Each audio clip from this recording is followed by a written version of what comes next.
What? I am not a sponsor whore. I'm not a sponsor whore. What time is it? Oh, I don't know. My new swole watch. They're not an official sponsor yet, so we're gonna leave that one alone for a minute. Just a minute, though. Just a second. No, they actually contacted me, and they may want to be a part of the Blazing Defender. We'll see. I don't know. I don't know if I like them or not yet. We're going to find out.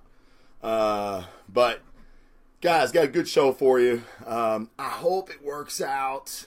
It's going to be a little different. Casey Stroz from Breaking the Panel is going to be on the show today. We're going to talk about the best comics of 2017. There's some good shit, man. Like, it's taken me at least 20 minutes to come up with this list. No, I'm serious. Casey, what are you doing? Casey, you can't be watching me. You got to get ready. Oh, you're on. Hold on. What the F, bro? I can't hear a word you're saying, Casey. Hold on.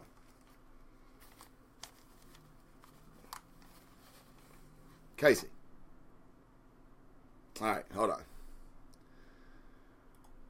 We're using a product called a Zencaster. Casey, go ahead and speak. I'm here, man. Oh my God, I can hear you. What's... Do you hear me with the sick echo of the gods? Can you hear yourself on the video? I don't. I closed out of the video now. There's a little bit of delay, so I was. Oh. It's not good, but I'll just say, I'll hang back, man. I'm not missing anything. Okay. Well, I was just getting it started. OBS is the bane of my existence, so I think we can make it work. I know that you couldn't get it to run, but maybe if we did it through me, okay, and we still streamed it on Facebook, maybe another time we could give it a shot. Yeah, definitely. I just don't understand why it doesn't work for me. Like, I mean, it's tricky. Like, the times that I've tried to use it, my webcam is like, hey, your webcam is being used elsewhere, pal. Like, don't try anything slick. And I'm like, don't tell me what to do, computer. I built you. Right. Hey, guys, out there in the chat, can you hear Casey on the video? If you can, let me know that you can hear him. Actually, Casey, let me see if I can't turn you up. Let me see if I can hear myself. Give it a couple of seconds.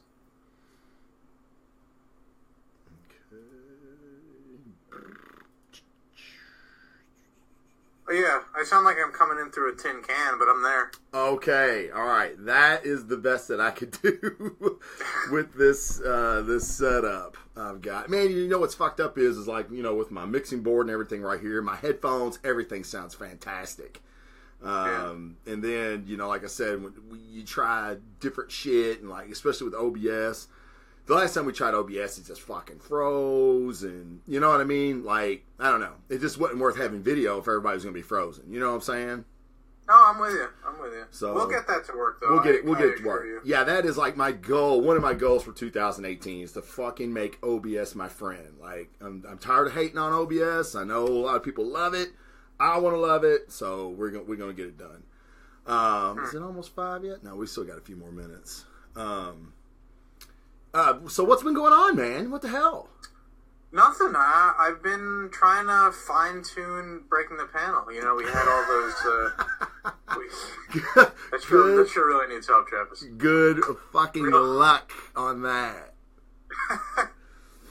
But no, we had the network meetings and stuff. Little insider scoop for those of you fans of the Giant Size Team Up Network. We had like year-end, year-start meetings about where the shows are going, what we're doing, what we want to improve on. And where the fuck was I at? Where was I at? Where was this meeting at? You're getting one. Don't worry. Oh, I'm getting one? Oh, okay. Yeah. Charles saves me for last. Yeah. Well, because, you have your own thing, like, they're not expecting things like format changes, things like that out of you. Like, you've got your established fan base. Like, everybody else is like, we don't have a hype man. You got Debo, dog. I do have Debo. And Mike Woodard, who just joined the chat. What's up, Mike? Hey, Mike. Yeah, but it's stuff like that. It was mostly like promotional stuff, how to get us to look better, things like that. So nothing crazy, but because I was new to the show, we were thinking like, oh, do we change the format and stuff like that? So gotcha. That's really what's been on my mind. Oh, really. okay. And making all the graphical assets. Still got to get our Star Wars thing up that you were sadly absent for. Oh my God, I was pissed about that. I had to work that day, but I was like, yeah. I was actually looking for a trade, but this close to the holidays, it was almost impossible to get one that close. Yeah, you're never gonna get that. But I really wanted to be on that show. Paul had me like raring to go, dude. Like I was hyped. Me and Dennis ran train on him all night. That's awesome. Is it up yet? Is that show up yet? No, it's not up. I'm still working on it. The only reason it's not up, all the editing is done. I got to do a graphic so that it actually looks, presentable, like I've been doing with the last couple of ones. But yeah, we're gonna try and get it up sometime tonight. Your graphics look great, by the way. Like you got that shit, man. That's cool as hell. Oh, thanks. Yeah, that looks really good.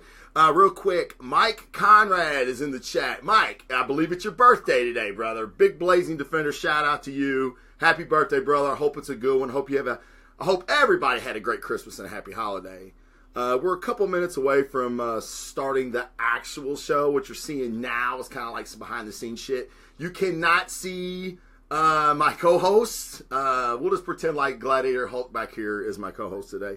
But it's Casey Stroz. You should just print out a picture of me and put it oh my God, why did I think of that? God damn it. You like hold it up and you wiggle it around when I talk. Dude, I would have hung you from the ceiling. You could have been like right here. I'd have put some headphones on you and shit. That'd have been great. Oh man, the greatest ideas always come like fucking 2 minutes too late, right?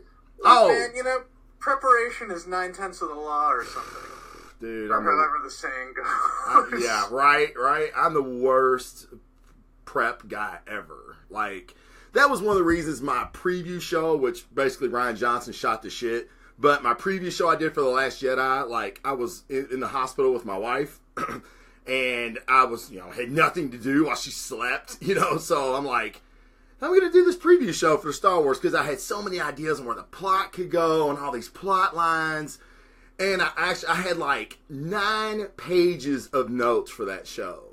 And it was like by far the most like researched and planned out show I'd ever done. I loved it. It was like one of my favorite shows that I've done by myself. And of course, Ryan Johnson took a big old fucking jerk off steam piling shit on all of it. So he's ruined Star Wars. He's ruined it. He ruined it. Don't you ruin my heroes, motherfucker. You can ruin the next group of heroes that you've got to do for your 3 fucking episode trilogy. Yeah, but don't shit on mine. Don't, I don't know. I think J.J. Abrams must have been banging his wife for some shit. That's the only thing I can come up with. Because he fucking took everything J.J. did and undid it. Like, it was like, it couldn't have been more blatant. So, I don't know. There were things I liked about the film. I've actually got a pretty good, dudes that live here. One of the guys was in Entertainment Weekly. He's a huge Star Wars fan. He's like in Entertainment Weekly because he's a Star Wars fan. Mike's giving me something. Okay. Hey, Mike. Appreciate it, buddy. Thanks for joining in while you could. But yeah, he was like in Entertainment Weekly. He was in the Star Wars Celebration poster as Darth Maul. He like cosplays as Darth Maul. And he looks like Ray Park anyway, and it's just fucking crazy.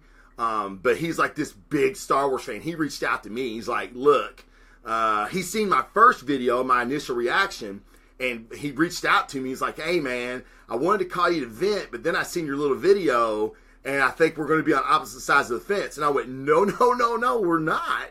I like to be positive in those first reaction videos, and there were some things Ryan Johnson did that I liked. But I had to make another video just to let hardcore Star Wars fans know, like, hey, look, man, I'm with you. Like, yes, I do believe in what you're screaming, but I think people need to go see the movie. Not saying that me saying I didn't like the movie, people are not going to go see Last Jedi. I don't have that kind of power. I wish I did. But yeah, so that's going to be a pretty good show, I think, because it's going to be funny because I think these 2 guys I'm having on, they would like fucking kill Ryan Johnson if they could get a hold of him. That's how pissed off they are. And I do believe in some of the things that he did. So, you know, it's gonna be an interesting show, but they're coming to the house for that, so that's gonna be really cool. Yeah, man. I mean, my opinion of it changed a little bit when I saw it a second time. I kind of learned to let a lot of my fanboy gripes go. Yeah. Because it's like, apparently, you know, and maybe you're old enough to have experienced this, but not me, seeing Empire in theaters. Yeah. Apparently that movie was very divisive when it came out, and it's only been kind of vindicated by history. Like, once Return of the Jedi came out, and you can see it in terms of a full perspective. So, you know, maybe our opinions of The Last Jedi will change when Star Wars 9 is out and over and done with. Right. Yeah, and that's true. But you know what? I had mad hate for Force Awakens. And like, I'm a big I'm a big J.J. Abrams fan. There were so many things in that movie. To me, it was just a rehash, a repackaging of Star Wars. That's all it was. There was nothing avant-garde. It didn't go in a new direction. It was the exact same thing. I mean, find the droid. Oh shit, there's another Death Star. Wow, how fucking unoriginal could you be? And I waited so many years for it, and I was just really let down. So, but I told myself, I said, all right, this is the 1 and 3. They're going to tell a story. Let's let it evolve. I'm not ready to, you know, start burning down shit yet. And then, you know, I'm so excited to see Last Jedi. I loved Looper, so I was kind of familiar with what Ryan Johnson had done in the past. And I'm not going to say there weren't times I went out the edge of my seat. I was.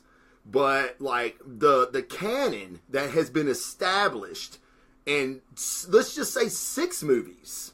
The 6 movies previous to Force Awakens, there's canon there, and there is storyline there that you can't just omit or take a shit on because you didn't like it, or you're trying to get a new generation of fan. Because yeah, I get it. It wasn't. Oh fuck, what's his name? Fat guy, comedian, Smodcast, Kevin Smith, and Mark Bernard, and like I listen to theirs, and you know, they're all like, oh well, you know. He's trying to get it ready for the new generation, and I appreciate that, but no, fuck that, man. Luke Skywalker, Leia, Han, Chewbacca, R2, those are my heroes. This is this generation's heroes. And guess who pays to go see these movies? Me, that generation. That younger generation you're trying to grab, which they're going to get them. They will get them because it's your age of person, plus, you know, other people who have kids. They get pulled into this. Exactly. It's fans and then sons of fans. Right. Exactly. Like, would we have felt as good if Vader had went out like Luke did? Oh, fuck no. We'd still be bitching about that shit. And, you know, people want to shit on the prequels, and we're turning this into a Last Jedi show. Yeah. This is how it gets. When two people are passionate about something, this is just what happens. No, you know what? We're just making up for all the stuff you missed. Right, yeah, exactly. Like, this is kind of our Breaking the Panel sequel. Yeah, with me and you. Which is the two best of the Breaking the Panel, really. Just me and you. Yeah. But yeah, so, yeah, you know, I don't know. The people shit on the prequels, and now I'm looking like, well, you know, the prequels had problems too, but there was some cool shit in the prequels. And so now, I don't even know, like, what's next for 3. Like, this next installment. Like, who's gonna fucking train Rey? A Force ghost? That sucks. Like, come on, man. That would be the worst thing ever. And it's just, I don't know. You got a handful of rebels, and somebody was like, well, there's only a handful of the First Order now. Why do you think that? We know there's only a handful of rebels left, and a few scattered out through the galaxy. A Millennium Falcon's worth of rebels. Right, yeah, exactly. And we don't know how many of the First Order are. I'd still say they're pretty legion. So, yeah. But anyway, all right, we're getting off topic. It's 5:07. We're going to start the show. Let's do it. Best of 2017. Best of 2017. Blaze D and Torchy. And Torchy. I love it. All right. This is what we're going to do. Okay, you'll know when to come in. There'll be a break in what I say, and you'll just come right in, okay?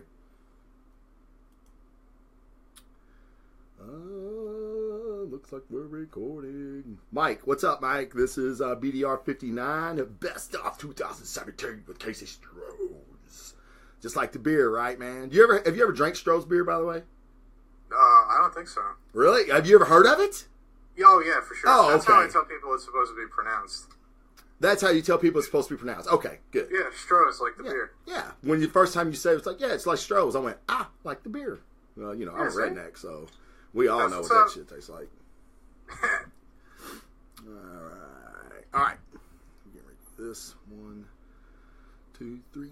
Welcome everyone to a special giant-sized team-up edition of The Report. Today I'm going to be talking about the best comic books of 2017. And that is a job just a little too big for the Blazing Defender, so I had to call in my trusty sidekick, the one, the only. He is my Chewbacca, my Robin, my Bucky. He is the one and only Casey Stroz from Breaking the Panel. What's going on, Casey? Yeah, boy. Fantastic. You had no idea I was going to give you that intro either, did you? No, listen, anytime you can build me up to be the sidekick I've always dreamed of, I'm in. That's awesome, man. That is fantastic. So, for those of you who don't know, the Blazing Defender Report, I know you do because I say it every show. I am a proud member of the Giant Size Team Up with great shows like Botched, Toy Power, Pokemon Go, Breaking the Panel, and Casey is one of the new co-hosts of Breaking the Panel. Casey, tell people that have never watched Breaking the Panel what kind of show it is. Well, depending on who else you ask in the network, I'm gonna go with, we're kind of a variety news show that deals with all things geeky. Full frontal nerdity. We've got friends of the show.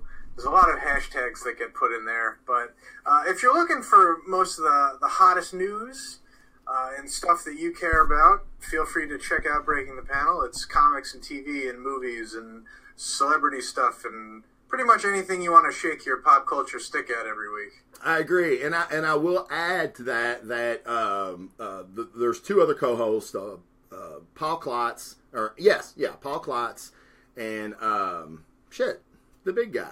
Who am I forgetting, Casey? Charles McFall, the Rock God Podcast. I didn't forget him. Yes, Charles McFall. And they bring a I hate to say, like, here we devolve the conversation. There they evolve the conversation. Because sometimes I've co-hosted on the show sometimes, and I've been kind of like, wow, man, that's a really deep point that Paul just made. Not so much Charles, but Paul makes some really deep points.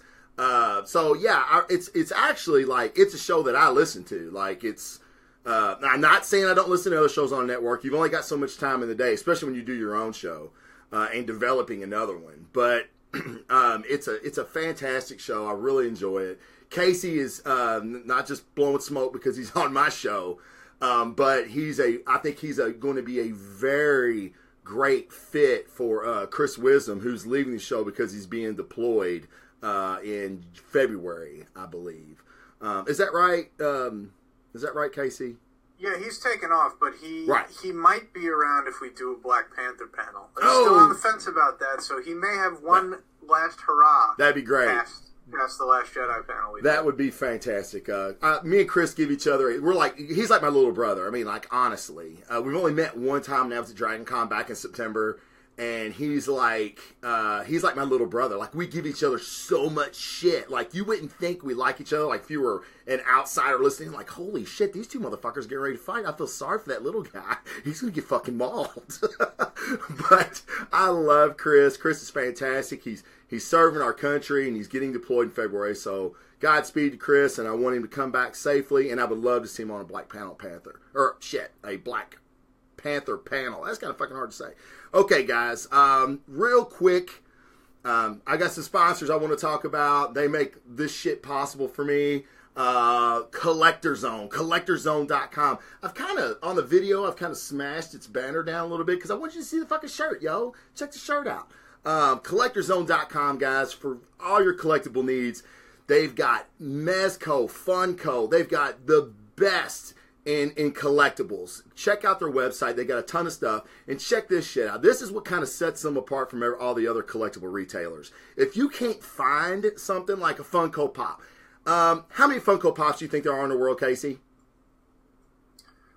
Man, 50, 100? You're right. More? Yeah, right. Put a B on the end of that, I think, and you'd be even closer.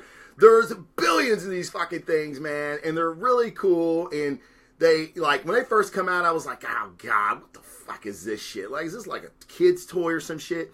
And then, like, I seen a 75th anniversary Captain America bobblehead, and I was like, oh, shit, I gotta have it. You know, and then, like, the Thor Ragnarok pops come out, and I'm like, oh, Marcos, I gotta have these pops. So, they're like the number one collectible in the country right now. They're very affordable, and if you can't find one, get on Facebook, go to Collector Zone, instant message these guys, and they will look for it for you.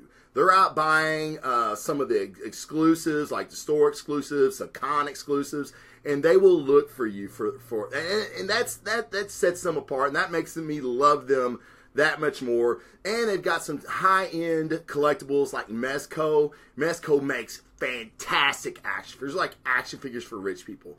They're beautiful. You can pose them up like statues. They have great stands, great articulation, great detail. They're fantastic. Check them out at Mezco.com, but you can buy them on Collector Zone. And the next one is dear to my heart. It's a veteran-owned. They only hire vets, which is fantastic, and that's fucking Black Rifle Coffee. I just got my shipment in the mail like 2 days before Christmas. Thank you, Janet, for getting that out for me. I appreciate it. And where do I have it? Oh, yeah. I didn't have the... They have a holiday blend out that is fantastic. And the bag is really cool, too. That's kind of what I want to show you. But this is the new one. Sniper's Hide. I think it used to be Sniper Smooth, and they changed the name to it. I'm not sure why. But this is a light roast. It's definitely snipey. Yes, it will snipe your ass is what it'll do to get your ass up and going in the mornings. I've got to have my coffee in the morning, and Black Rifle is what I choose to drink. It's fantastic. Join their coffee club. I don't have a coupon code, but if you email me, I'll get one for you. But check that shit out, guys. Oh, yeah, and Marcos just said Civil Warrior soon. Have you seen that pop, Casey? The Civil Warrior pop? It's like it's a Captain America inspired pop. Is that right, Marcos? It's like it's a different it's Cap, but it's kind of like an alternate version Cap. Really cool. Oh my god, he looks like Optimus Prime. Yeah, are you looking at it? I just googled it. Yes, is that not awesome looking? Oh, that's sick. No, man.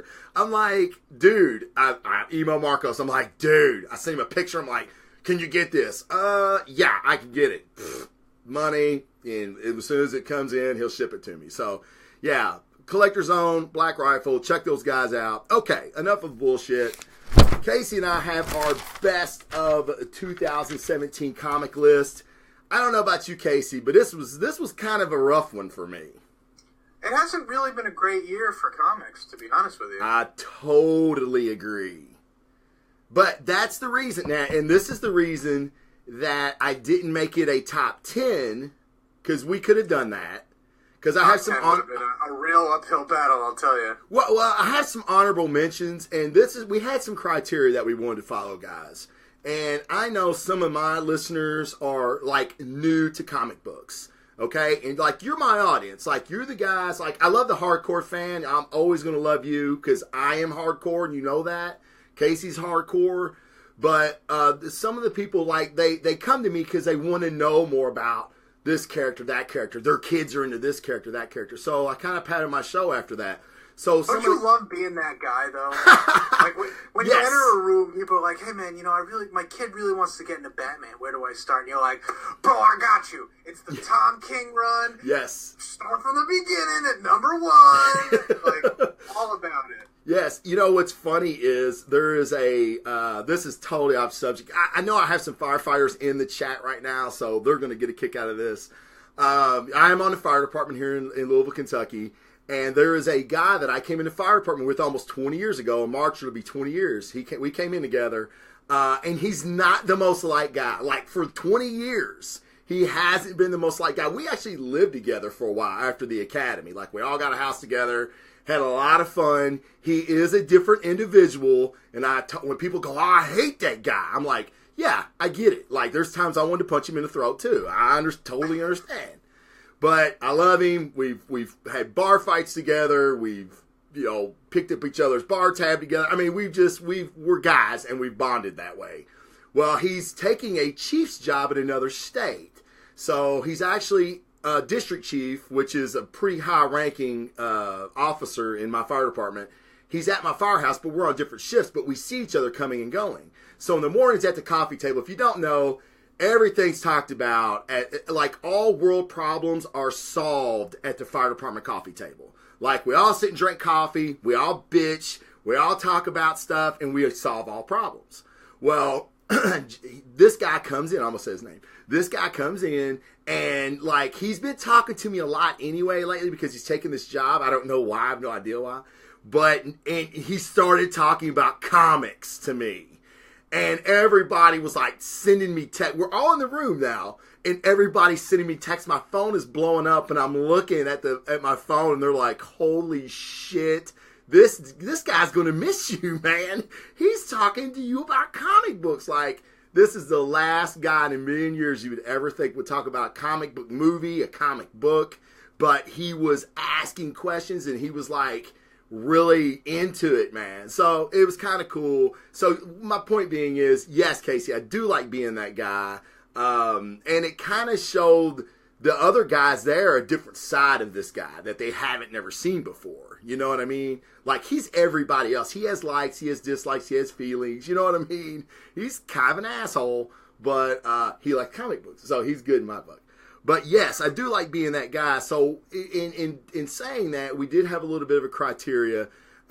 We actually said because there have been some new series that have started that he and I really like. Captain America. Captain America is the big one, but it's only got 2 issues out. So I don't want to say Captain America is one of the best titles of 2017 because it really doesn't have enough content.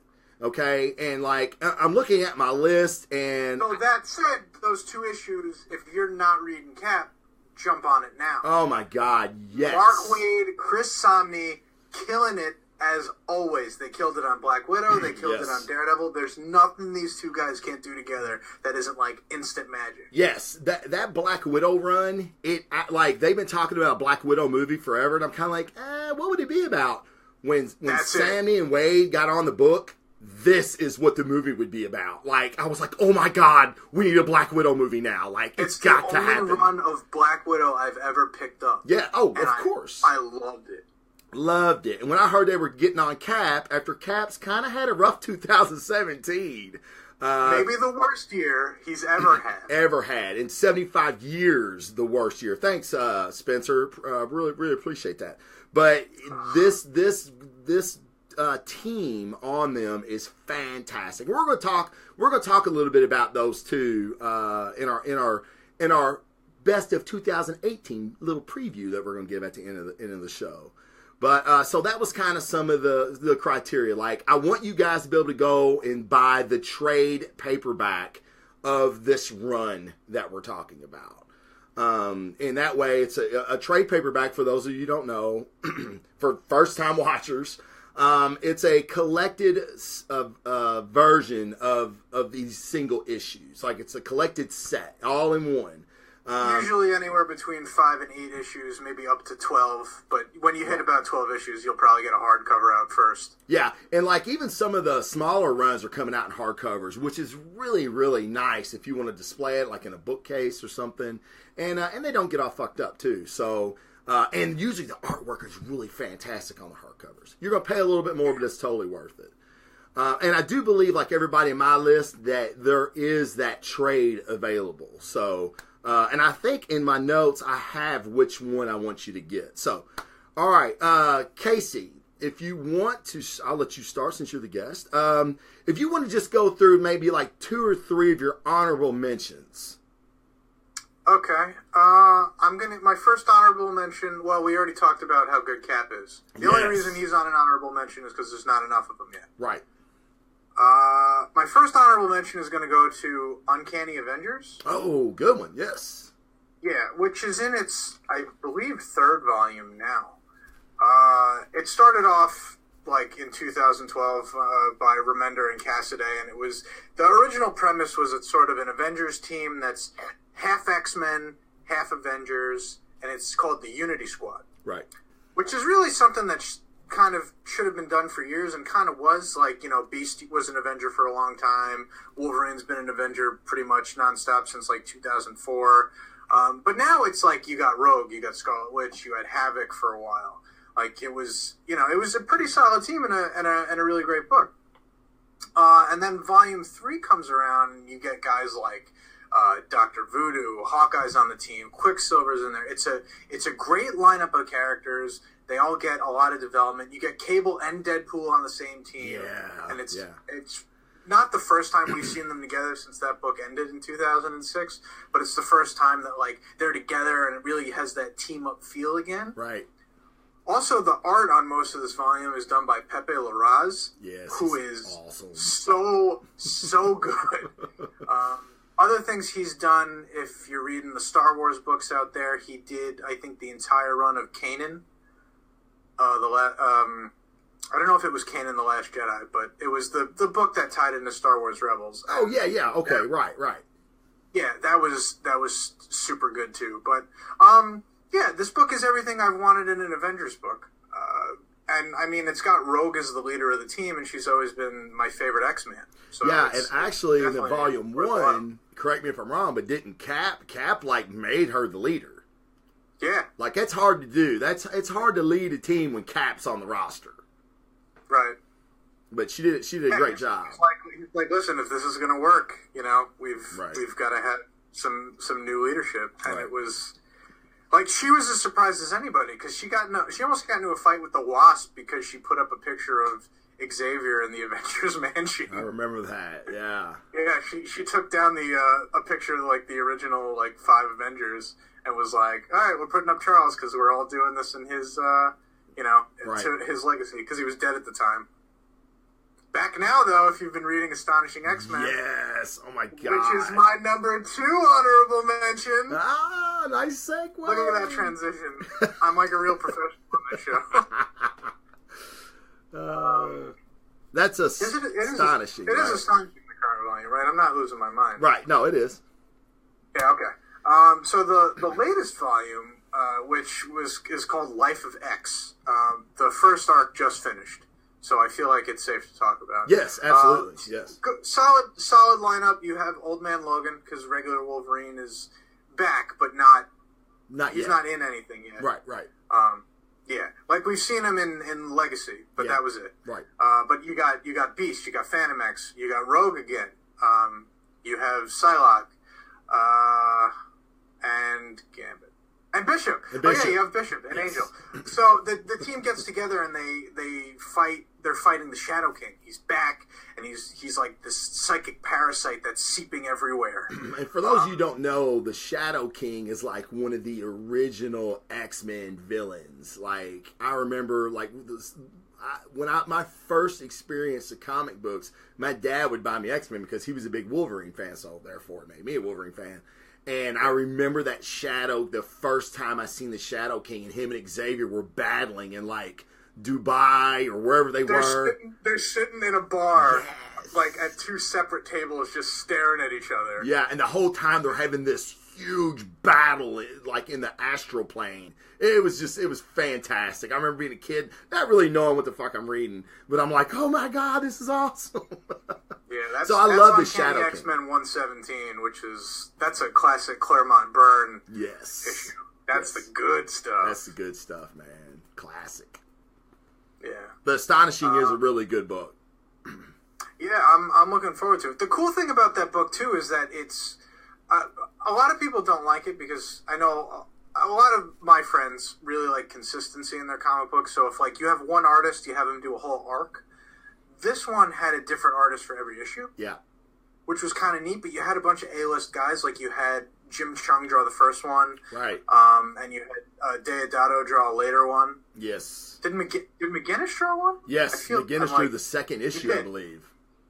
Yeah. So, I mean, you got these, like, the top guys in the Marvel bullpen working on this book. in every other issue. I think it's great as a good jumping in point because, the X-Men books are kind of back on the upswing now that they realize people really, really don't care about the Inhumans. And they got to stop trying. Right. So they're coming back. If you're looking to get back into X-Men, I think this is the book for you. I totally agree. All right. Let's hear some of yours because I still got to think about some. Okay. Yeah. No, I've got a few here. I'm gonna do two together. Like when we talk comic books, everybody's heard of Marvel comics because they're fucking dominating the movies, right? And then you've got DC Comics. Well, then you've got some lesser known comic publishers, and one that I think is very, very overlooked right now is Valiant Comics. And they've got actually 3 titles that I absolutely love. And I know you're hitting me with that Exo Manowar right now. Yes. And I've got that's just the one I was about. It didn't make my list. It is an honorable mention. And I'm really shocked as I was going through my list. I'm like, holy shit, Exo's not going to make it, I don't think. And I really wouldn't take anything out of my top 5 for it, but it is so good. The art is fantastic. It's basically, I called him Space Thor in an episode, and there was a guy in the chat that went, isn't Thor already in space? And I was like, yes, asshole, he is, but mainly we see him on Midgard, right? Like when he's doing a lot of shit, he's in Midgard. I know Aaron took him out into the outer reaches, but Exo Manowar. Well, I mean, Thor by himself too. Unworthy Thor came out this year. Oh yeah, a 5-issue run, which was pretty solid. Yeah, and Thor was on a lot of best of lists, and I like to feel like the first few arcs of Thor with the God Butcher and God Bomb, I just felt like those were better than what he's done with the female Thor. Still good run. It's still on my honorable mention, but Exo Manowar, Bloodshot Salvation, by Jeff Lemire, or Lemire, however you want to say it. Fantastic. Great character development. Badass art, violence, sex, you name it. It's got it. Another Valiant book. And I tell you, 2 that are really kind of out there for a lot of people. This one, they're both Image books, and one is called The Old Guard. And The Old Guard is a book about a group of soldiers that are immortal, and they've started like from the beginning of time. And when another immortal happens, and when I say happens, they're not really born. They like kind of it's kind of like the X gene, like around puberty. They awake. It's like Highlander. Exactly. And I'm pretty sure that's where he kind of got this concept at. But yes, thank you, the Highlander. But it's like a group of Highlanders, and they know about the other one, and they go seek them out and bring them into the fold, and they're kind of like mercenaries. And what's different about the book is it is about what would happen and what would you think is important if you lived forever. Like things that we deem important because we know our life's over quickly.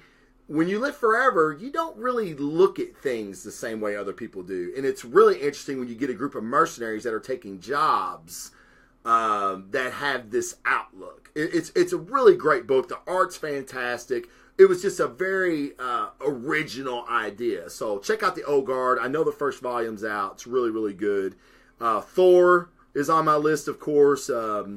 There's just so much going on in Thor. I love it. I mean, I'm a big Thor fan. I know a lot of people got pissed off when he gave it to a woman, the hammer Mjolnir to a woman, but it's been really, really great. Yeah, but she's earned her keep, man. She has. She's legit. She's tearing ass through his entire rogues gallery. Oh my God. And like, I mean, I don't know if it's just me, but she seems, the hammer does things for her that it never did for the Odinson. So, I mean, that right there in itself is like, whoa, what else can a hammer do? Well, you just have to read the book and check it out. But she is very bad. Past issue, she gives you a little classic Marvel taste by arm wrestling with Hercules. Dude, that was like, if I had done a show that week, that would have been a 9-5 issue. That issue was so good. It had emotion, just cool shit. And of course it had the Odinson in it too, which always... Yeah, you can't chuck classic Thor out of his own book. You really never can't. Gonna happen. It's never going to happen. I think he's going to get it back here pretty soon. It looks like Jane may be at the end of her rope. Sadly. She's on the ropes with the big C. Yes. So, and that's another thing. Is there's so much emotion with the cancer side of the book, too. They kind of got away from it for a few issues to tell a story. I get it. But you knew they were going to come back to it. And they do in that issue, and it's really, really good. The last book on my honorable mention is Star Wars. Now, the reason it didn't make my top 5 list, and I tell everybody they should read this book, is because there's a better Star Wars book out there. Exactly, and it is on my list. But the previous Aaron run, Jason Aaron, the writer, he did great things. And then when he found out he was coming off the book, he started giving us some one-shot stories that were decent, but they were just one-shot stories. And then the whole Yoda, the young Yoda storyline really fell flat for me. Like, it's like one of the worst things I've read from Jason Aaron. I'm a huge Jason Aaron fucking fan. Like, I carry his cock around with me all the time. I mean, like, Jason Aaron, here's his cock. So, I mean, I love Jason Aaron, but that, he can fuck up too. Hey, man, just because I like somebody don't mean they can't fuck up. And he did. So that's the reason this year's Star Wars didn't quite make my list, which any other time it would have. Did I give you time? I gotta go. Yeah, I got another one. Okay. So Invincible is ending this year. Yes, Robert Kirkman. Huge long runner since 2003. I'm not sure. It's been around for a fucking long time. He's got been forever. He's got what? Is he on? I forget what issue it's on. The latest issue has got it. I think it's maybe 142. Okay. I know it's ending at 144, okay. But just putting this book just in terms of 2017, you get, all right, so let me start with the background of the book, sorry. So the background of the book is, it starts off, it's basically what would happen if Peter Parker realized he was the son of Superman. There you He go. develops powers, he gets friends, he meets a bunch of teenagers. But the big twist is he finds out that his dad is only a superhero as a cover because he's an alien conqueror from a race of extremely violent, basically the Saiyans from Dragon Ball. Right. And so, who does the art on that book? Otley? It started with Cory Walker, but Otley has drawn like basically every issue since. Fantastic. So good. Ryan Otley is his battle scenes, like his action scenes where they're fighting, it's like you feel every blow. Yeah. When you hold, just speaking as a big fan of comic books in general, if your women are hot and your muscly dudes are huge, you're doing something right in comics. You're right. And Otley's art absolutely nails it on every level. Nails it. You are right when you talk about the fights, because you would be hard-pressed to find a more violent superhero comic book. Right. I mean, there's like double-page spreads splattered with blood. I mean, this is like, there's dismemberment. It's like people getting decapitated. It's hugely violent, but at the same time, it's still like a lot of fun, and the characters get tons of development. And Robert Kirkman, serious. Robert Kirkman, Kentucky boy, might I add. Oh yeah. Robert's he's been in my comic shop a few times. I've yet to meet him, of course, but I will eventually. But he does this as well as anybody in comic books, as far as the way he can have characters portray emotion. And the what is it? Mark? It's Mark is the lead character in Invincible. Is that right? Yeah. Mark he's a kid. He's still a kid. He still has kid shit. He's still he's adolescent and immature about things. He deals with girls and girlfriends and secret identities, all the classic, Peter Parker stuff just like you said. Coming of age superhero story. Right.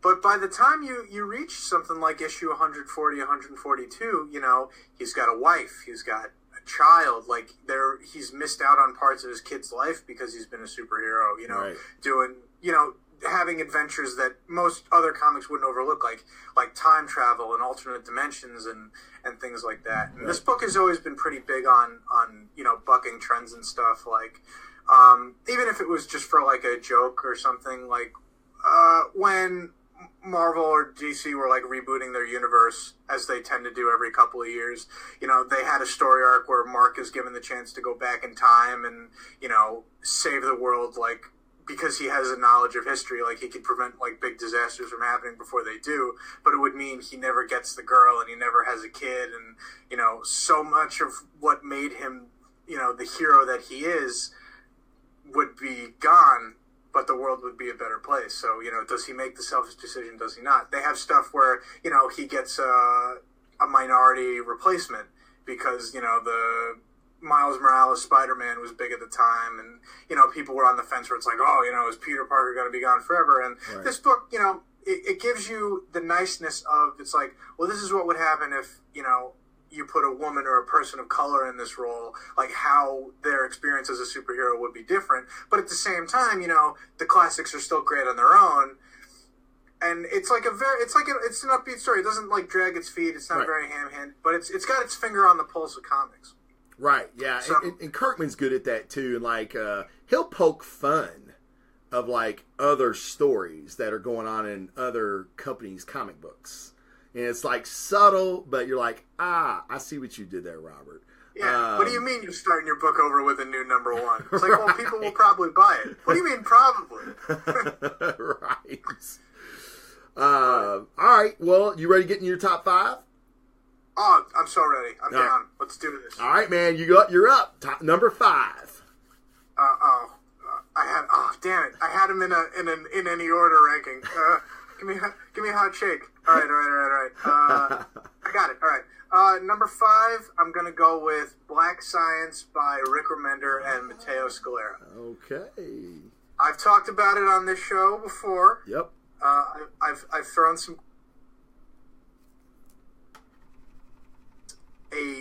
Exiles, which is bar none my favorite Marvel comic of all time, about X-Men jumping in alternate realities, and it also combines Fantastic Four because it's about a team of scientists.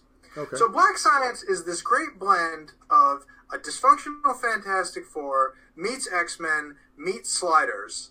Okay. Wow.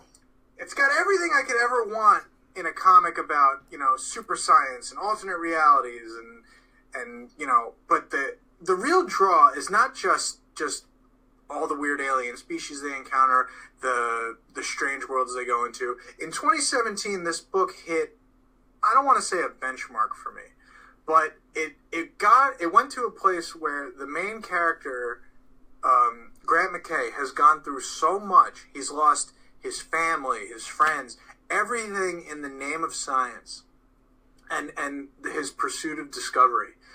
And he's finally committed himself to being a better person, fixing the worlds that have been damaged just in the wake of, traveling. It's like it causes cracks in the world whenever people jump in time in this world. Oh, okay. So every time they move around, things get a little bit worse somewhere else, but they didn't find out until it was too late.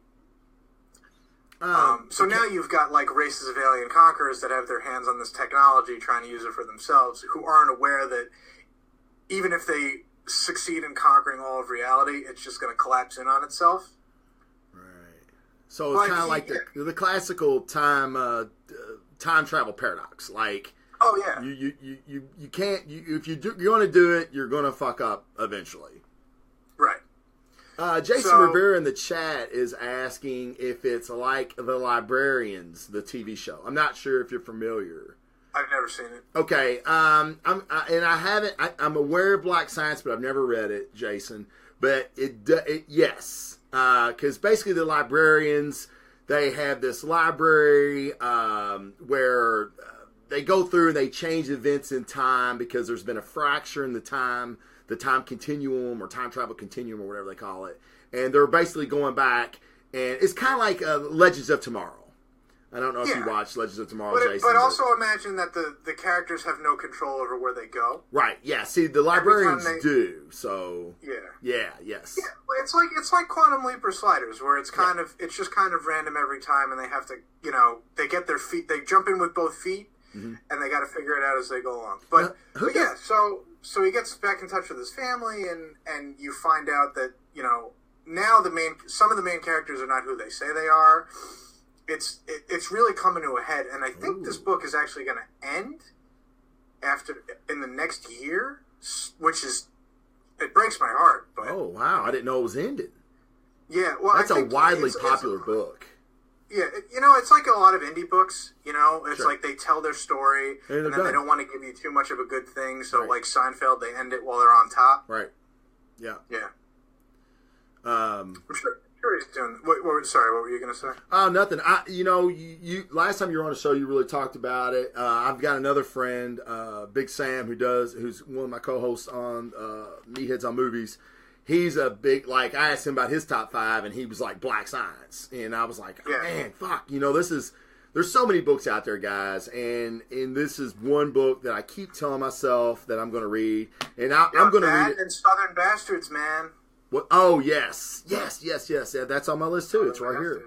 Yeah. But I love how you have Aaron. I've got Remender. I'll read anything this guy does. Well, I know you read Deadly Class, so and if you're cool with that, we'll segue into my number 5. Yeah, boy. Deadly Class, motherfuckers. Another Rick Remender book. I thought it was so funny when you did Black Science. I was like, oh shit, that's Remender. This is great.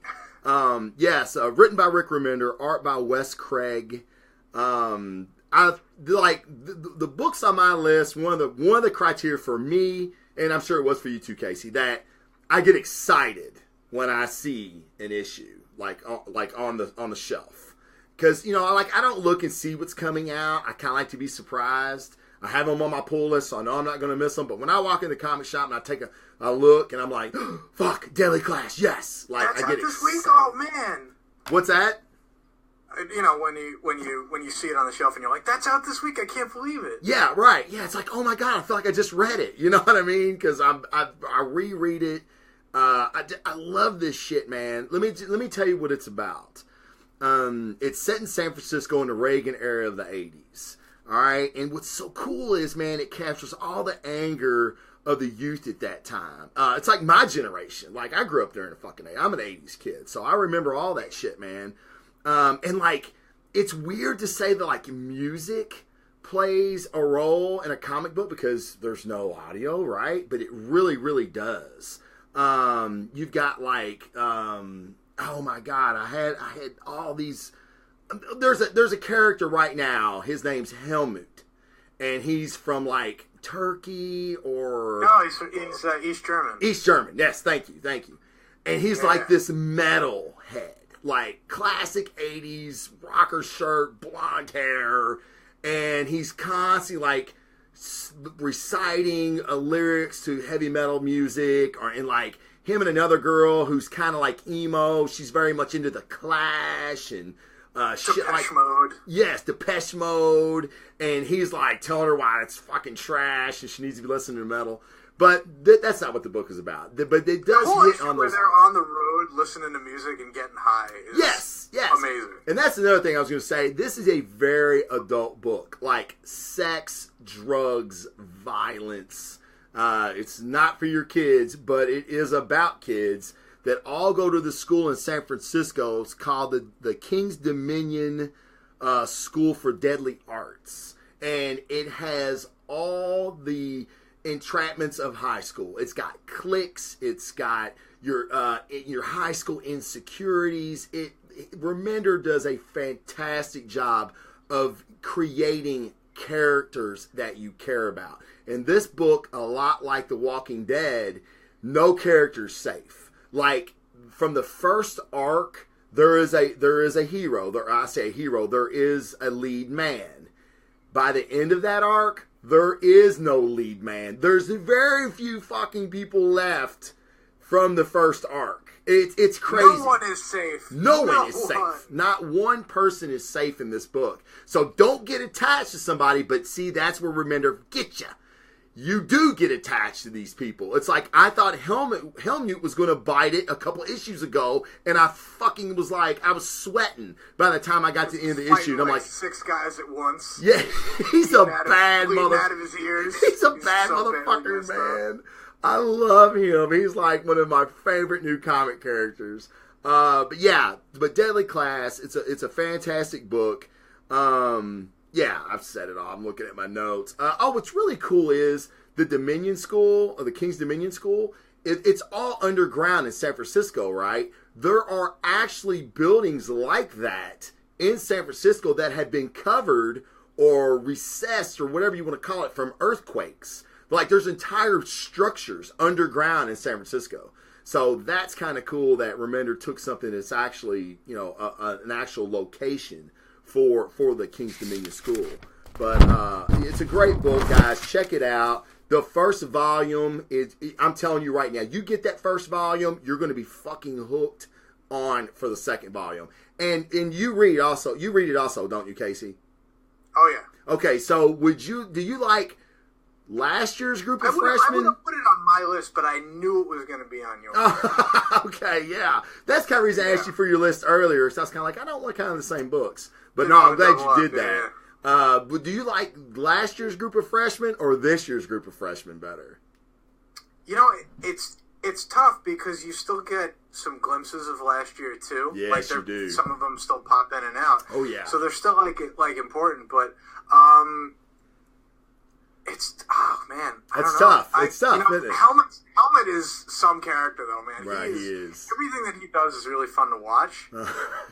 Yeah, so, he's fantastic. I'm down with the new class because they also got like a Starscream tradery. Yes, punk ass son of a bitch. Yeah,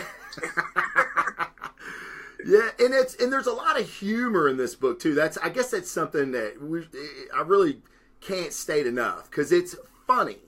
And that's one of these things. That's one of the things that gets you to like these characters. Is you're like, oh my god, that dude's hilarious.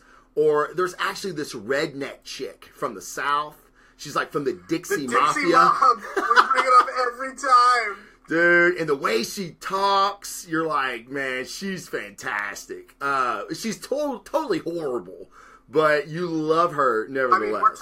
This book has got like they're racist, violent, like. Yes. There's no punches pulled here. None. Like, nobody's safe. Shitty teenagers in a school for assassins who all come from horrible families. Right. Yeah. Everybody's a villain, really. They're bad people. And another cool thing, just another side note to this, the Russo brothers that have done the Captain America movies, they're doing the Infinity War movies for Marvel, really fucking good movies, guys. They are doing a TV show based on Deadly Class for the Sci-Fi Network. So that's coming soon. So Remender saw it and he's like, this is going to be great. And I'm like, if the creator has got no issues, dude, I am so on board. I'm so on board. Like, I cannot. And somebody was like, well, it's on fucking Sci-Fi. Sci-Fi, guys, they've got some great shows. Like Sci-Fi's got my favorite show of all time. What is it? Warehouse 13.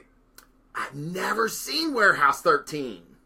Let me tell you something, Travis.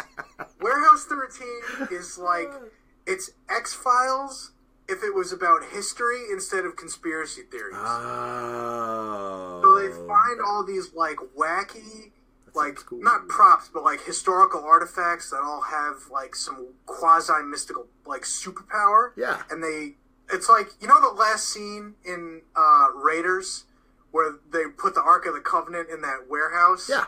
With, like, all these other boxes, and you don't even know what else they might have in there? Right. This show is basically, what if that warehouse from the last scene of Raiders had its own staff and agents that went on collecting stuff? Wow. It's awesome. That does sound so awesome. Cool. Yeah, I'm going to have to check that out. Is it on Netflix or anything? Do you know? I haven't watched it again in years. But, yeah, I'd like to see it. It sounds really, really cool.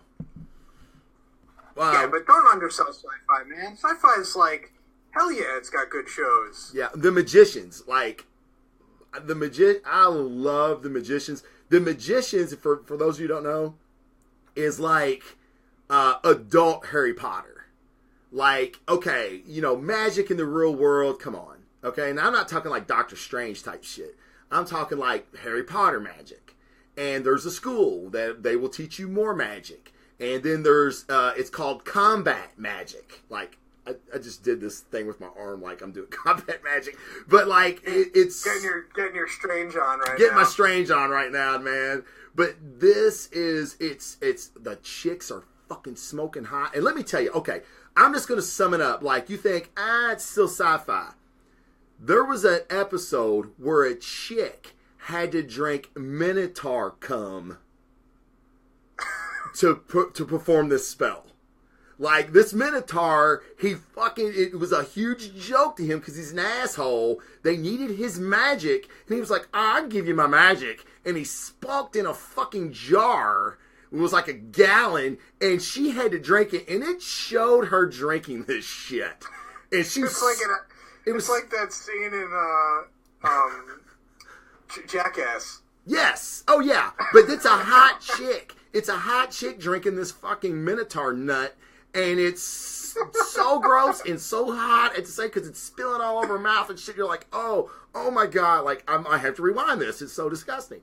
But I'm just telling you, that's just one of the things that they do on the show. And that is on Sci-Fi, guys.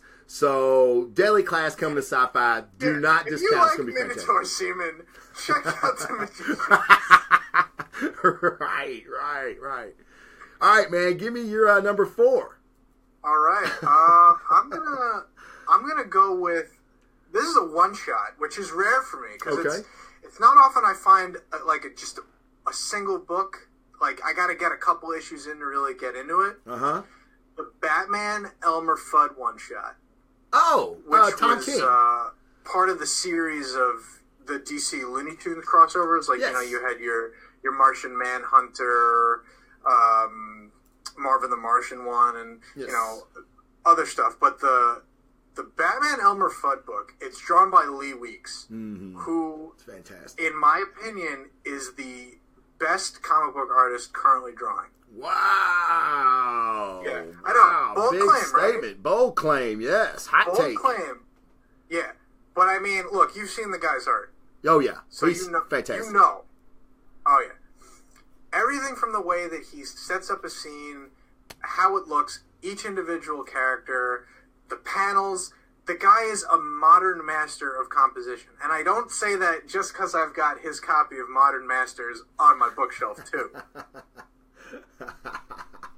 It's almost like an old school comic, but with the new school levels of detail. Right.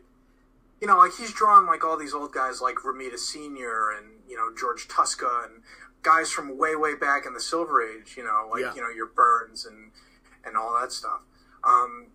But just everything about his art is so dynamic. So I'll immediately buy any book that he ever does. Yes. Like, I hadn't bought a DC book in years until I saw that he was doing Superman.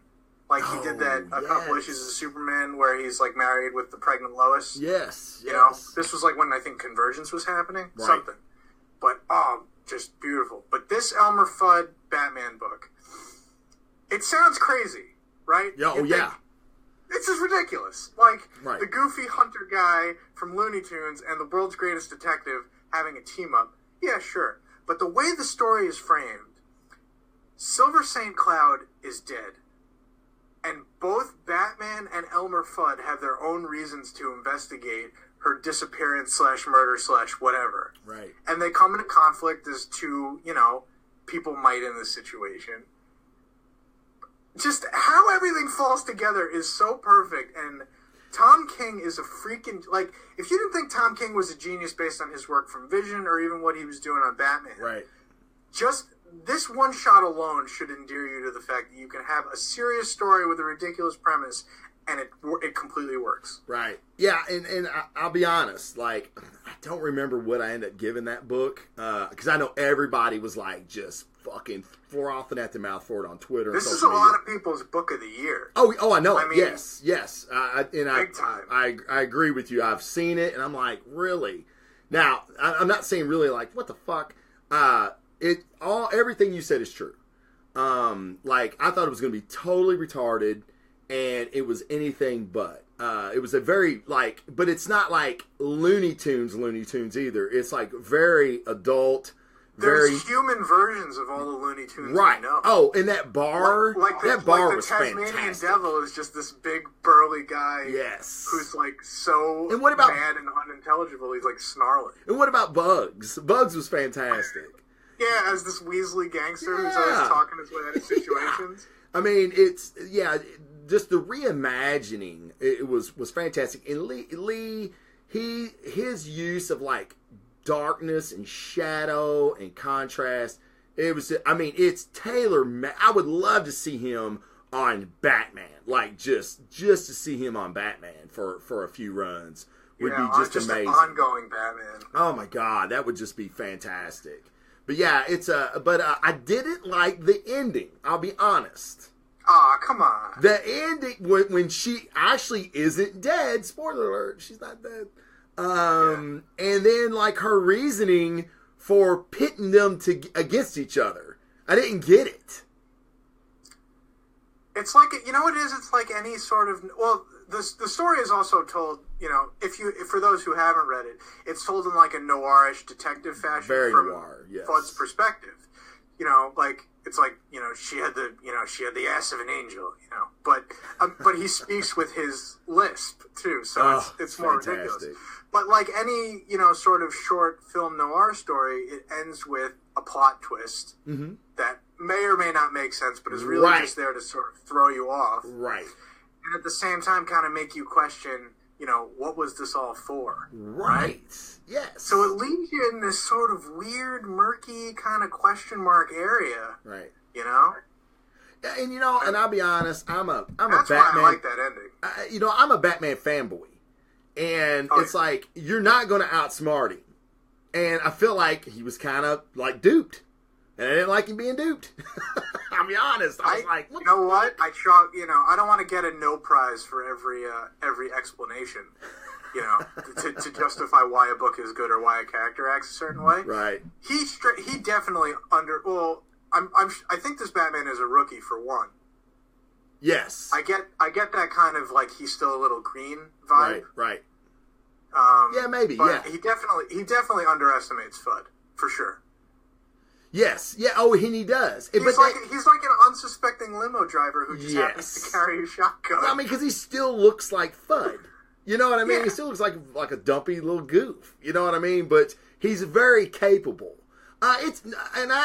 Guys, don't make. I'm not trying to sound like I'm shitting on it because I'm not shitting on it at all. The art is fantastic. It's definitely a mixed bag of a book. Like, it may not be your speed if you're expecting a regular Batman story. Right, but I think if it creates a discussion like this, it's definitely worth reading. I mean, it is, and I'm not even saying it's definitely worth reading. It is a must. I feel like it's a must read because Tom King does exert genius in just a ridiculous concept. When I heard it was coming out, I'm like, what the fuck? How could he do this? And then when I read it, I'm like, oh my God, this is great. With Batman, right? Right.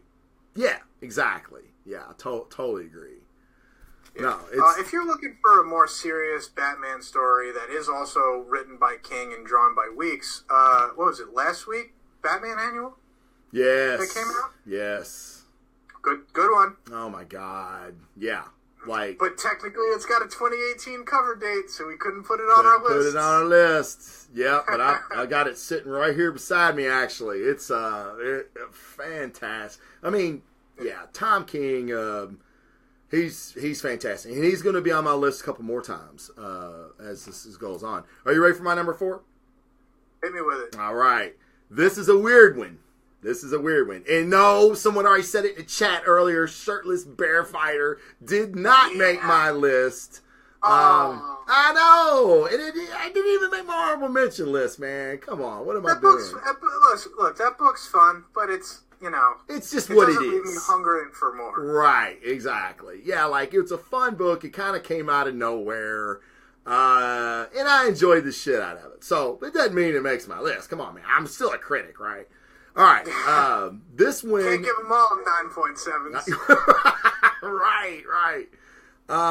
This very easily could have been my top book. But because of certain criteria, I dropped it down. Black Monday Murders.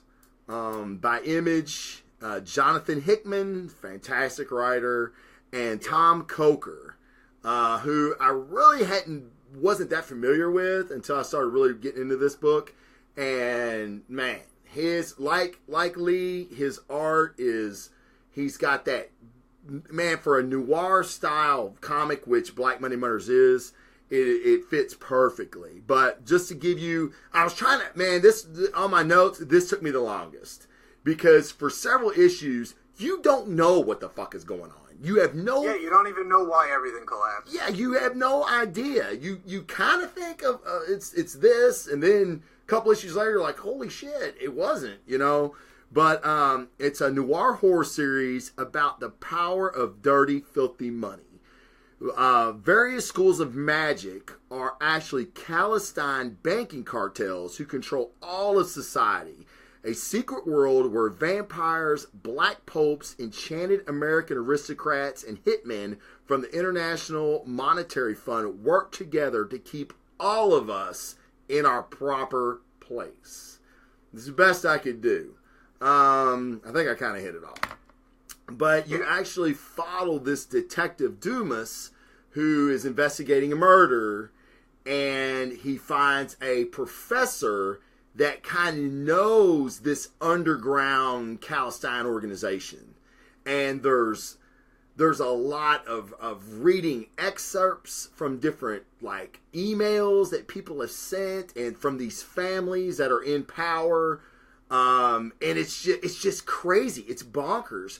But then as you're reading it, everything that Hickman puts on the page, like all the dialogue, it's like poetry. And all of it means something somewhere down the road. It's like you could read this volume. I think you could reread this volume 2 or 3 different times and get something different out of it each time. And you read it also, don't, right, Casey? No, I don't, but I've heard a lot of good things. I mean, it's incredibly dense. I mean, it really is. It's like this is what I put in my notes. It's funny. It's scary, violent. There's a lot of sex, a lot of violence, and there's so many oh shit moments you need toilet paper like for every issue. I mean, and it's like you'll turn a page and you'll go, oh fucking shit! Like, no way did that just happen? And then you're like, where does the story go from here? And you may not know that issue, and then 2 issues later, you're like, oh my god! Like this book is definitely an investment. Like you're investing your time in this story that Hickman's telling you, but it's just brilliant. Coker's art is brilliant. It could have easily been one of my top book of the year. Sure. Sure, whatever you say, bud. Is it just the thickness that knocked it down? Yeah, that and is it because it's kind of like maybe off your beaten path of? It kind of is, and it's also like I'm a superhero guy, so like anything out of that genre, it gets knocked down a bit. Not saying it ain't good, and I've seen where Black Monday Murders was on a lot of people's top lists, like they're 1 and 2. So I'm cool with that. It's just for me, it takes a while to get going. I'm a Jonathan Hickman fan.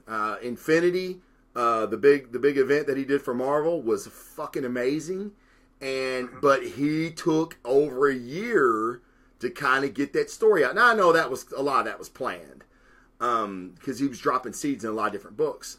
But it takes a minute to get going. But the art is so good and it's just compelling. It's like I want to know. Like, what the fuck is going on? I want to know. And for that kind of story, I feel like it needed to be on that list. You know what I mean? Mm-hmm. Yeah, but you should check it out. If you just read, like, I would be curious in your thoughts if you just read, like, the first couple issues.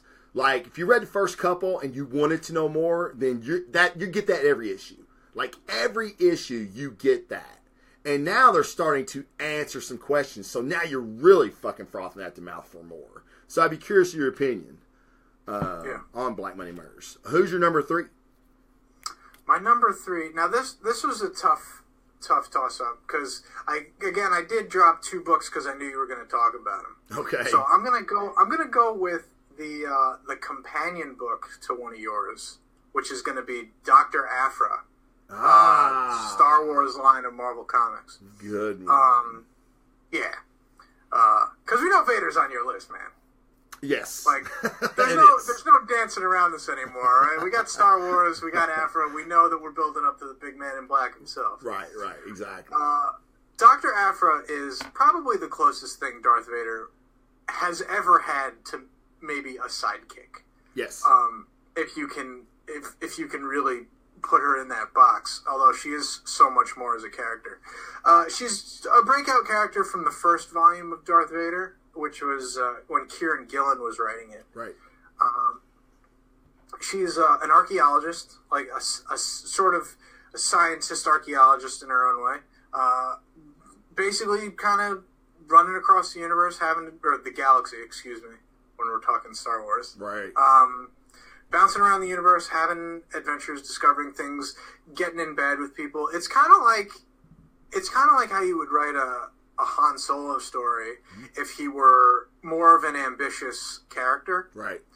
Like Hanzo is getting by doing jobs, by the skin of his teeth, sure, and he's got the mouth and the skills to back it up. But Aphra's a little different in that she's always got a mark and a target that she's going after. And she's definitely more cunning than a character like Han is. Yeah, and willing to go to lengths that he's not. Yeah, like, she's a fantastic con woman or con person. Yeah, big time. Big time. Like, our introduction to Han Solo in Star Wars in 1977 is a guy crosses him in a bar and he shoots him dead under the table. Love it.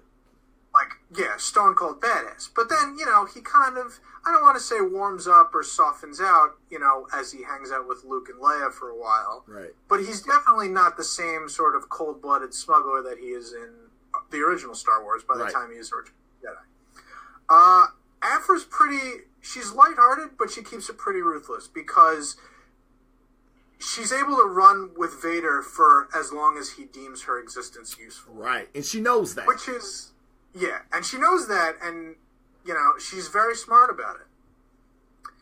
But it's not just her that makes this book great, because she's got, like, a whole motley crew of characters. She's got Black Chrysanthemum, who is a Mad Claw Wookiee barbarian. Yeah, he's awesome. And Bounty Hunter. Right. Yeah. She's got 000, who's a sadistic torture version of C-3PO. And she's got an astromech droid that's just... measured out to the teeth with weapons. BT? Like, BT? I forgot his full call name, but yeah, it's they call him BT. In the same way you would call R2D2 R2. Right. But yeah, so she's got like this motley crew of like degenerate, dark versions of characters that we've sort of seen in Star Wars, and it's nice to have a story with kind of a bad guy protagonist. Right. The first arc of the book run that started, technically it started in December of 2016, but, we all know how that 2-month to the direct market rule goes. A book's got forward billing, like it's technically like the February issue or whatever. Right. She finds like an ancient Jedi crystal and ends up putting it in a robot. Like there's all kinds of weird, like wacky stuff going on. But, the fact that this little side character, not little, but what would be like a secondary character now has one of the best titles coming out of Marvel's Star Wars line. Right. Yes. It's great. Like she was the main focus, like of the Scarlet Citadel, or what was it? Screaming Citadel crossover that also happened this year, which was fine. Screaming Citadel. Yeah, Screaming Citadel. Yeah. Her inclusion in that was great. She's really, she's got her own, like, sort of enemies in the Empire. Like, she's really, like, becoming her own thing. And I like it a lot. There's just something about this book that keeps drawing me in month to month. When normally I'd be like, I don't even read regular Star Wars anymore. Right. Yeah, her book's fantastic. And, one of my big theories for the Star Wars universe was that she was Rey's mom. Yep. Like that, I was so dead. Like going back and watching Force Awakens when she's putting the goggles, she's got the goggles on her face and she's scavenging for stuff. I'm like, oh my god, that's her. That's Dr. Aphra, man. That's Rey. That's Aphra's kid for sure. Yeah. And in that Screaming Citadel book, her and Luke, like she's really infatuated with Luke. They have like this like cute kind of chemistry. Yeah, it's a weird chemistry. But and I'm like, why do that? Why introduce her? Why do that storyline with Luke? And we don't know if that what happened in The Last Jedi is true or not. Whether her parents are nobody, I don't know. Spoiler alert, folks. Turns out all those theories you had were frickin' wrong. We're wrong, right. Yeah, I did a 45-minute show on shit like that Rian Johnson basically took shit on. But yeah, it's a fantastic book. And it is one of my favorites. And I'm actually kind of disappointed in myself that I didn't put it on my honorable mention because I do really, really enjoy it. What are you going to put all the Star Wars on your list? Huh? Yeah, I should have. Really, it's really good stuff though for the most part. They're pumping out great. Like even they did the Mace Windu book recently. Yes. It was really solid. Like, everything they're putting out in the Star Wars line, which makes the movie that much more disappointing. Exactly. It's like we've got all these great stories, but yet you gave us this. I mean, come on. But look, We've been dealing with this for like 20 years, man. The expanded universe has always been like the highest quality of stuff. I agree. I totally agree. Okay, my number 3. I'm gonna catch some shit for this, but that's okay. I don't give a fuck. Is The Walking Dead? Another Robert Kirkman. What? Oh, you're gonna give me shit? I don't want to boo you on your own show, man. Come on. I'm going to tell you why it is in my number 3. Sell me on this, Blaze Defender. All right. Robert Kirkman has done something that I've never seen done in a TV show, in a movie, in a comic book, ever. And he's redeeming, or trying to redeem, one of the most probably hated characters in comic books. Now, when I say hated, I mean, like, you love to fucking hate him. And nobody you love to hate more than Negan. And what he has done is, in these last 8 issues, and they actually had an origin story come out in trade form that was done in the back of the Walking Dead magazine.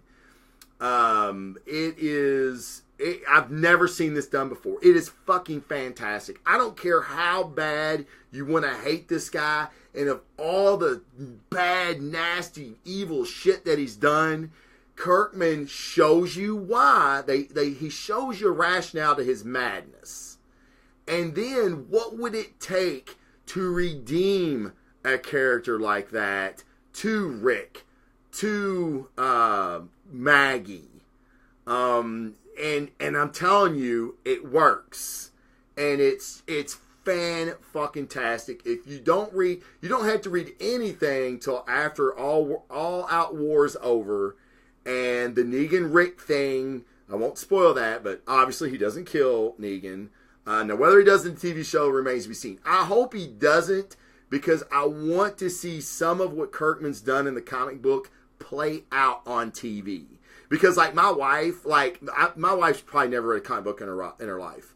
And I wanted her, when I got the trade of Negan's origin, which is fucking fantastic, I gave it like a 9.8 on my show. Damn! Yes, it's that fucking good, man. Like, listen, I know the art in that book is just as good as it's always been. Oh, yeah. Charlie Adlard. Yeah. Adlard. Yeah, that's an R. It looked like a fucking N. Yeah, that's an R. Yeah, Adlard. Yeah, it's fantastic. The art's great. And I tell you what's so fantastic about his art. It's like, what distinguishes... every artist we've talked about has been fantastic, right, guys? Well, this is what sets him apart. His the emotion that he can give characters' faces. Like the look of shock, the look of horror, the look of love, the look of loss, the look of anger, hate, insanity. He can give you all that in every character that he does. And that's something that it's hard. That's hard for artists to come across with. Some guys are great at action scenes. Some guys are great at violence. Some guys are great at backgrounds. This guy's for me. This is his trademark is emotion that he can give the protagonist. And what is I'm telling you, man, you guys. If you read this Negan origin, you're going to want to know more. Because it kind of makes it look like there's a reason for everything that he did on the show. There's a reason for everything he did in the comic book. And then you begin to see, is he much different than Rick? So, Rick is he's gone down a dark road, man. Yes. Yeah, he has. He has become a severely morally compromised character. Right. But so the fact that you can compare him even is right. just a far cry from the same character we've been reading. And there was a couple issues in this where you get a look at Rick and the group from Negan's perspective, and it's so eye-opening. Like, it's just... Kirkman's done something, like, we've never seen a redemption story for the Joker. We'll never see one for Vader, even though, Vader didn't, at the very end, he sided with Luke and all that shit. This is he's trying to get back in the graces of this group because he realized the way he was doing things before was wrong. And you're also, he definitely wants to live and not be shot dead in an alleyway. Well, yeah, but that's where, I don't want to spoil anything, but I'm going to. So spoiler. Rick doesn't kill Negan in the comic book because, and I think they set this up with the death of Carl or the death of Carl that's coming in the TV show. Spoiler alert if you're not caught up, sorry. It's setting that up because Carl was wanting a better world. Like, hope ain't enough, Dad. We've got to do better than hope. And in the comic book, Rick doesn't kill Negan against everybody on his side because he said this is the start of something new. Like, we're not going to keep doing that. We're breaking this circle of violence. We're breaking this circle of revenge. And it starts with this guy. It's like, how many times can we keep going from one place to another and with killing people dying? Exactly. So they keep Negan locked up for a long time. And it's just good stuff, guys. I could talk about it all day, but Walking Dead on my number 3 list. Check it out. And this is something I want to say really fast. I'm going to give you 5 reasons why if you watch the show, you should read the comic book. It's vastly different. There are characters that are still alive in the comic book that are dead on the show and vice versa. So if they killed your favorite character on the show, chances are they're still alive in the comic book. Except for Glenn. Except for Glenn. Yeah, he still pretty much gets destroyed just like he did on the TV show. There's a lot of cussing, which is going to make you love Negan even more because he's so fucking over the top. It's just hilarious. If you love Jeffrey Dean Morgan's character on the show, you're going to love it in the comic book, I promise. And I already talked about Adler's art. It's fantastic. And there's so much more character development in the comic book than on the TV show. Like, you really get a look at what makes people tick. And Kirkman does it in just so few pages. And he's got so many characters developed. He does it just fantastically. And like I said, Kirkman's writing is the main reason you should be reading a comic book, which I know he's a technical advisor on the TV show, and I'm sure he's in the writing room helping these guys, Scott Gimble and these guys make the story go forward. But you really need to check out his comic book. But that's my number 3. What's your number 2? Number 2 is going to be... Oh, this is tough. I'm gonna go with Ultimates 2 by Al Ewing and a couple. It's got a couple of different artists. Wow, that's kind of an out of the blue pick, and I love it. That's a fantastic book. Yeah, It started really, really strong. Yeah, I think Travel Foreman does art for most of of this run, at least. All right. So, little background. Al Ewing started writing Avengers with Mighty Avengers, which had like a team of Superior Spider-Man, Luke Cage, like a couple other people. It was Blue Marvel. He brought back the Blue Marvel and had them go about it for a little while. But when he did the first volume of Ultimates, he added Miss America Chavez. He added Carol Danvers. A lot of cool characters, like mostly women too, and Black Panther. So you got a cast that's got a ton of diversity on it, but their goals is not your classic superhero like fighting. They're looking to solve problems that are affecting the universe on like a global scale. So in Volume 1, they pretty much figured out how time travel in the Marvel Universe works, which is insane, by the way. Oh, yeah. Yeah. But they establish all kinds of great stuff like the sliding time scale and like all kinds of stuff. But the second volume, they deal with like the universe is at a cataclysm after Secret Wars. Reality is falling apart at the seams. Galactus is now redeemed, and he's the life bringer. That was awesome. What an awesome story that was. There's just like hit after hit after hit. Yeah. It was crazy. Like Galactus starts getting a team together. He gets Ego the Living Planet. He gets the Infininaut. He get like because there turns out there's been 7 different versions of like. There's so many like cosmic layers of this book that deal with the Living Tribunal, Master Chaos, Lord Order, like everybody, all the Celestials, and yet there's still enough room in here for them to bring back some cool characters that were in the new universe, in the 80s, right? That Jim Shooter thing, and have great moments with all the characters in this main book, like a romance between Monica and Adam Brashear, and like Carol Danvers not being a bitch for once, which is super good. Right. Because they really, really ruined her character in Civil War 2. They did. In this book, like you get a real, from her perspective, you get a real understanding of, where she was coming from. Yeah, why she did what she did. That kind of makes sense. Right. I wish Bendis wrote this a lot better. Right. Yeah, I agree. But now, who's the writer on this? Al Ewing. Al Ewing, that's right. Yeah.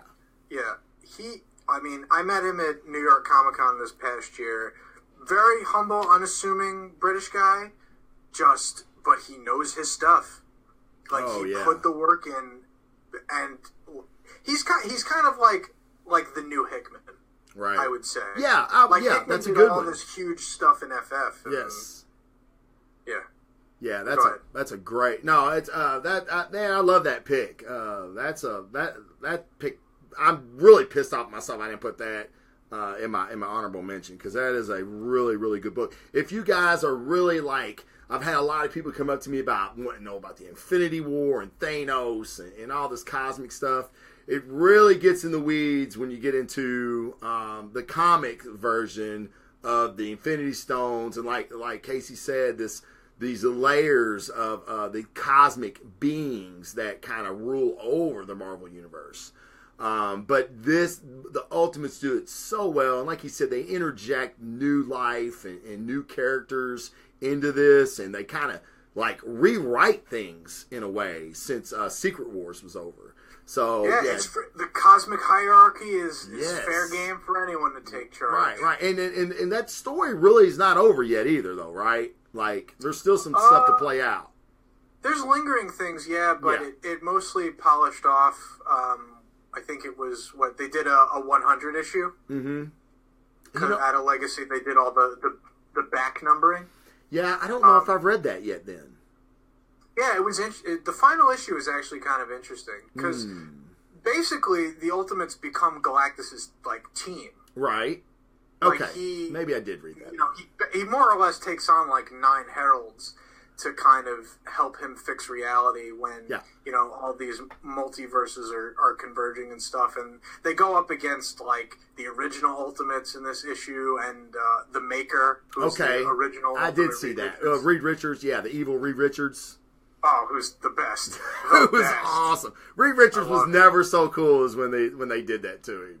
Yeah, you're absolutely right. But it's great. It's just it's very like high end stuff, which normally you'd get in a book like Guardians of the Galaxy. Right, but since Bendis has been writing that book for like 6 years, although he ended I think last year, I haven't been reading it. I mean, I haven't read Guardians since like maybe 2012. No, I haven't either. When Abnett and Lanning were on that book, you know, when Thanos Imperative and stuff and War of Kings and all those were going on, that's the only place where you would get high concept cosmic stuff. So it's cool to see it in what should be a main Avengers book. Right, yeah. Yeah, that's one of the things they did pretty well was kind of mainstreamed it. I think as best as it could have been done, really. Yeah. Well, you know what it is, though? Now that the book is finished, you can get the whole thing collected.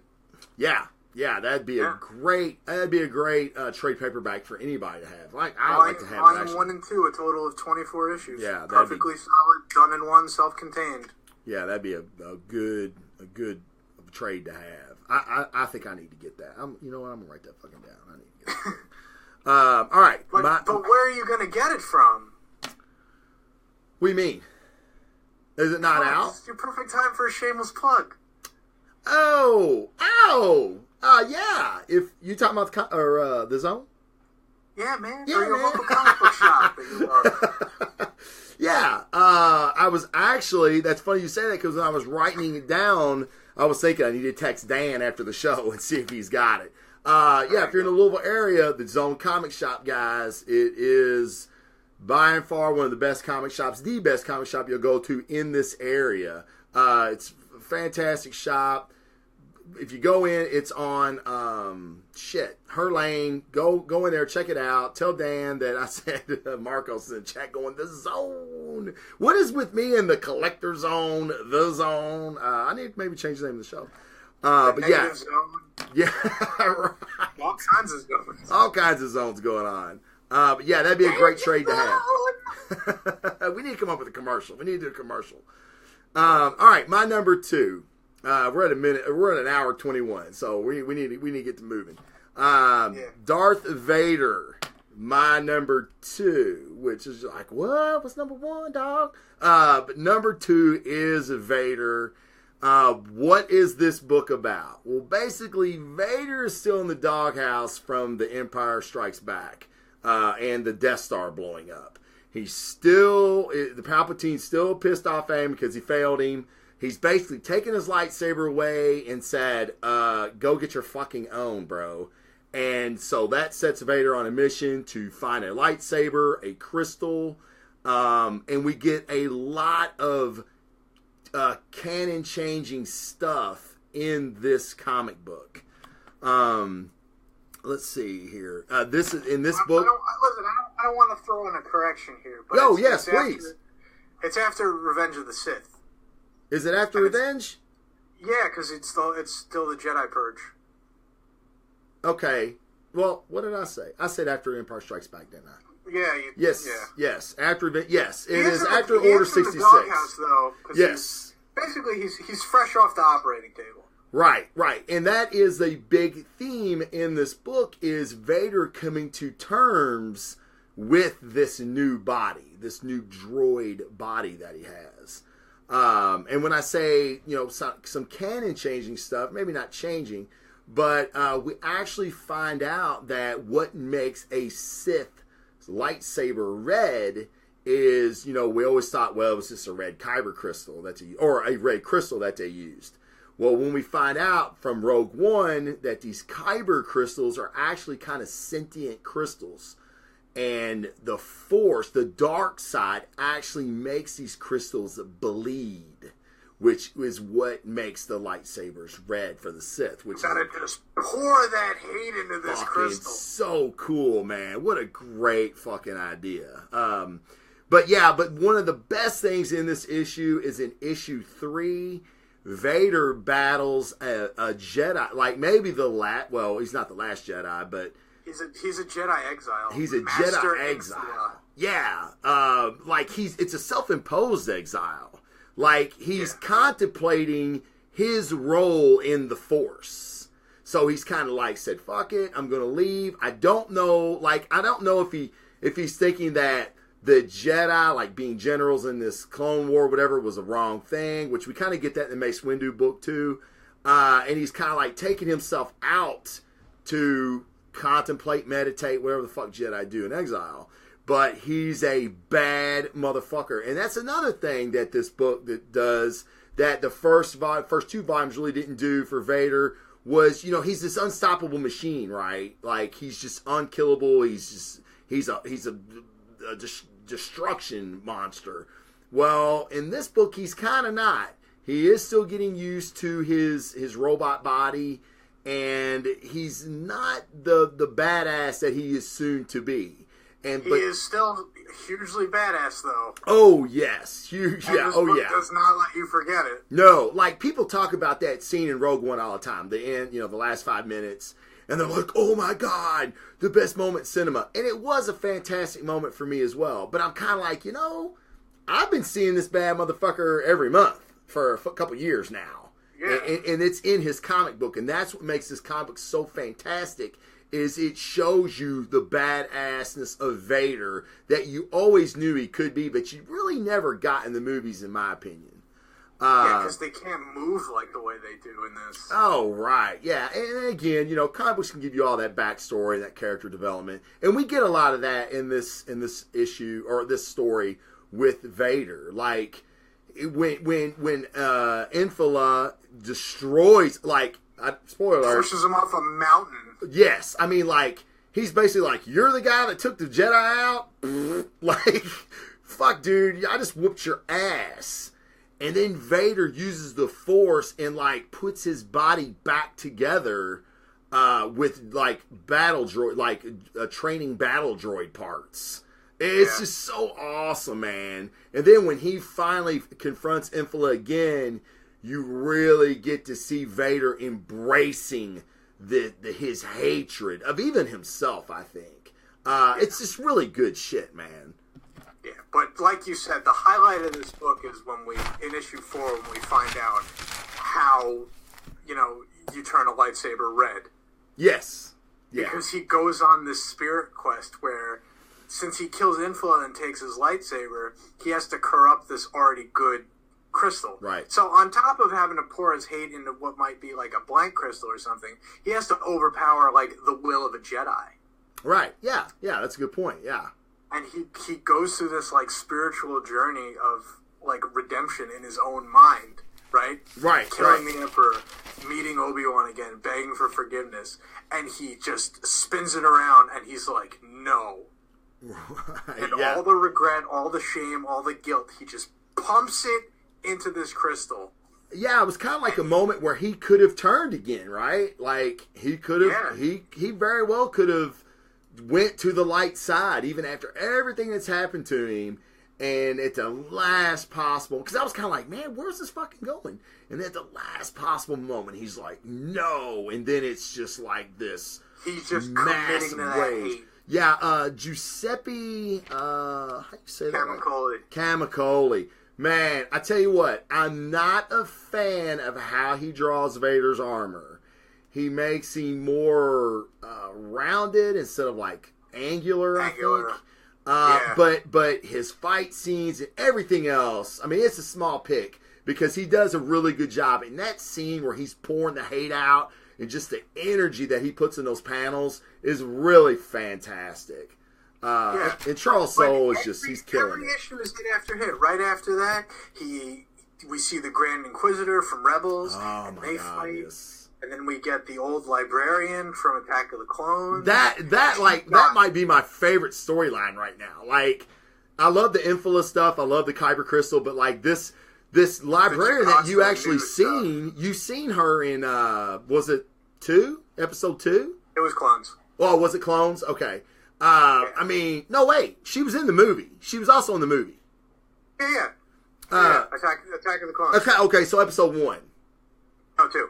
Oh, 2. Okay, yes. So, yes, that's right. Thank you.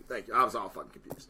Gotcha, man. But to see her in this arena, basically, it's like, oh my god, this is all this is the kind of shit that irritates me when I get shitty movies. it's like, wow, dude, you took the Jedi librarian and made her pretty badass. You know, like maybe she ain't the greatest, swordsman, but she's smart and she was in that position for a reason. And it's just such good shit. Very well could have been my number one pick, but it wasn't. This number one pick has got to be a pretty damn good book. It's pretty fucking good, man. What's your number one? Give me your number one. My number one? Yeah. My number one, no question, Dan Slott, Mike and Laura Allred on Silver Surfer. Wow. Okay. Yeah. Hey, I've seen this in a lot of people's number one slots. I mean, I've got to read it. I have not read the first issue. I've had several people tell me, you've got to read it. You've got to read it. You got to read it from the beginning. So there's 2 volumes. Okay. So there's 2 volumes. Okay. Oh yeah, you're going back to like 2015. It got a renumbering with Secret Wars. Like a lot of books. Right, gotcha. But anyway, so yes. Tell me about this book, man. This book. So Silver Surfer is already my favorite character, like in anything. Oh, like, I didn't know comics, that. Movies, television. Okay. Oh yeah. Oh, I know you know. But the people out there gotta know. Right. He's a warrior poet, cosmic, former Herald of Galactus, constantly seeking acceptance and redemption everywhere he goes, traveling all over the universe, meeting alien species, fighting in alien wars. You name it, he's seen it, he's done it. Hundreds of years old, got a wealth of life experiences. What happens when he keeps bumping into this girl? This human girl who's, you think, just completely unassuming. Just nothing really remarkable about her. But for some reason, on 2 different ends of the universe, he keeps bumping into her. They start traveling together, and the story unfolds if you've watched Doctor Who, and you really like that show, and you're like, wow, what if this really great show was like 100 times better, but also had characters that could like punch out space gods? This is the book for you. Wow, that's a great analogy. It's a great comparison. I love that. Yeah, because you know what? Like a lot of people's like problems, and I know this is one I had with Doctor Who, is that it's all cerebral and not enough action. Because he's literally got a tool in his hands that can help him solve any problem, which is fine. But with Silver Surfer, you actually get to see him shoot laser blasts and punch guys, which is cool too. So he starts traveling the world with this girl, and they end up falling in love. But it's also one of those things where it's not so much about the destination, but the journey, Yes. So I've been reading this book for close to maybe 2 years now, and I'm kind of like, I'm still like on the fence of whether I really like it or not. I feel like it's going to be one of those books that the quality of it is going to be based on the ending. Uh-huh. Even though, like I said, it's really about the journey of how they get there. Right. So there's 3 issues that really stand out in my mind. The first one is one where they go to a space casino and you get to see Mephisto, Marvel's version of Satan, try and throw down with his 6-armed alien and like a devil goes down to Georgia kind of deal. Like fiddle of gold against your soul and all that. They go to the Grandmaster's Casino, and it's a place where anybody can lose, even the devil. The surfer ends up getting a gold paint job and betting his board and losing it, and they have to work to get it back. Oh my god! But it's like, think about like if the Grandmaster like owned a place and you could bargain anything. So you don't just lose money or possessions. Right. You can lose your ability to see the color red. You can lose your ability to say the letter B, which comes up as like a blank in a speech bubble. It's so like surreal. That issue is a ton of fun. That's Surfer number 7, which you should definitely check out. Yeah. Another one is the way this book challenges you to actually read it. Yeah, Dennis, I know I'm missing the point of Doctor Who. Shut up. I don't know if you've seen that or not. I saw it. I completely, yeah. Listen, don't get me started, all right? I like the Tennant years. Things changed. All right, my mentality of that show changed.